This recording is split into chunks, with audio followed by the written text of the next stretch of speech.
Now, for the male fighter of the year, we got Kamaru Usman. So this is the guy, you get Gilbert Burns, you get Masvidal. You obviously finished the year with the rematch against Colby Covington.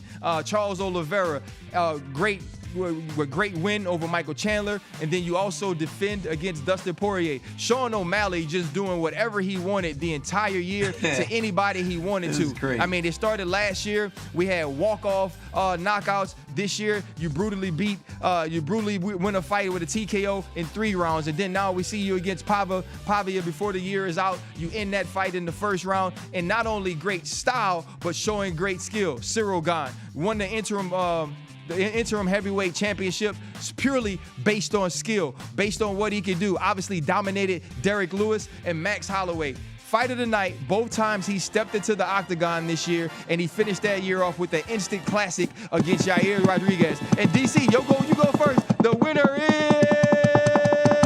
is Kamaru Usman. But let me say this.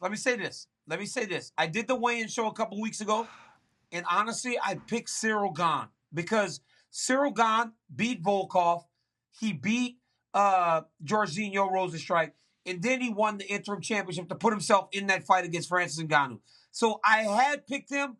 But then when I started to think about it, and I think about who Kamaru's beaten, how Kamaru's beaten them, and the year. Dude, we don't get champions like Kamaru Usman who are as dominant and as long-reigning as he is that fight as often. But we should. Because if you're that far ahead of the competition, why not collect the checks? Why not continue to dominate? Why not collect the checks? In there? Because think about this. He knocked out Gilbert Burns in 2 rounds. Yep. He knocked out Masvidal in 2 rounds. In 2 rounds. And then he had to go to war with Colby Covington. But you don't get to fight Colby Covington over and over and over again. So it's like, if everybody else can get out of there pretty quickly, why not continue to go out there and get your money? Kamaru Usman this year has not only defended the belt 3 times, but he's also made a jump in terms of his profile, his visibility, his marketability. Everything is at a new level for Kamaru Usman, and that is only because he went out there and knocked out Street Jesus bad. He beat a guy many consider 1A in Colby Covington again, and he also knocked out his former training partner after being hurt.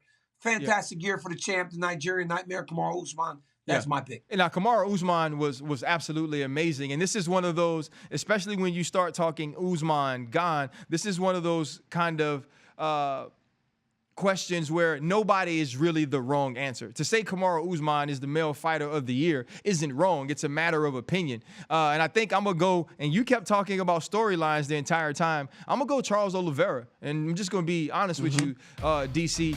Think about when he fought Michael Chandler. Michael Chandler comes over from another organization, jumps right in with Dan Hooker, hits him with the explosive left, knocks him out early. Then you're in the octagon for your championship fight, and you're down in the first round. In the first round, Michael Chandler's actually kind of dominating Charles Oliveira, a guy that we've seen wilt before, right? A guy that we've seen kind of overwhelmed, and he didn't allow that to happen. Comes out the next round, he's stalking, hits him with a left, puts him against the octagon, knocks him out. Dustin Poirier, right? Everybody sitting around saying what Dustin Poirier now is, that he's now the guy who could be the lightweight champion. The only reason that he isn't the champion yet is because he took the money fight against Conor McGregor. And Charles Oliveira had to hear these things. And this is the dude with the most submissions in UFC history, right? This is the dude with the top finishes in UFC history. And now he had to go put that on display. And he was hurt.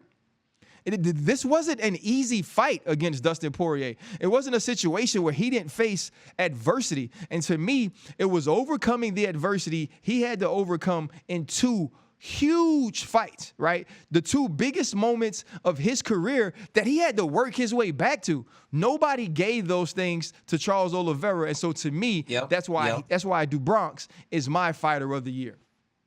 It's so crazy whenever you think about how I want to give it to Usman, but then you start to tell Do Bronx's year, and you're like, wow, maybe it belongs to the guy that we didn't expect to be here, right? Because Usman was already here last year, but Charles Oliveira, he's not that guy anymore that quits. So y'all can all let that go. And if you're his opponent and you think that you're going to break him, you have completely lost your mind. This dude is an absolute killer. And like I said, the Brazilian Superman. Clark Kent hit the octagon steps, dude turns to Superman, bro. And John Anik said it. That's why they play the game. Yeah. They play the game for Amanda Nunes doing what she did and Charles Oliveira showing he's the best lightweight by finishing Dustin Poirier. Dude has had a phenomenal year. Yep. And honestly, in any other year, Ryan, I would have chosen him as the fighter of the year. But it's hard to say that whenever I just gave a whole speech on Ciryl Gane. Yeah, so he would have been third. He'd have been third on your list. We have, like John said, we have an abundance of riches, whatever that means. I mean, an abundance of riches. It mean that if we lose some, we got some more. Thank you for watching ESPN on YouTube. For live streaming sports and premium content, subscribe to ESPN+.